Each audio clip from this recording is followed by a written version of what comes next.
শান্তি বজায় রাখতে হবে, কোনো রকম কোনো প্ররোচনায় পা দেওয়া চলবে না। আজ রোড শো থেকে বললেন অভিষেক বন্দ্যোপাধ্যায়। আমি আপনাদেরকে অ্যাপিল করব, আপনাদের সকলকে করজোড়ে অনুরোধ করব, আপনাদের কাছে আবেদন রাখব, গতকাল বেলডাঙ্গায় যা হয়েছে কারোর কোনো প্ররোচনায় কেউ পা দেবে না।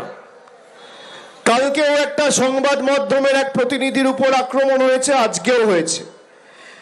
আমি দলীয়ভাবে প্রশাসনের কাছে অনুরোধ করব, এর বিরুদ্ধে যারা দায়ী তার বিরুদ্ধে আপনারা ব্যবস্থা নেবেন। এই ঘটনাকে তৃণমূল কংগ্রেসের কেউ সমর্থন করে না,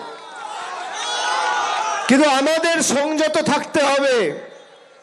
কেউ একটা উস্কে দিল, তার কথা শুনে যদি আইন নিজের হাতে তুলে নি, তাহলে আখেরে লাভ কিন্তু বিজেপির।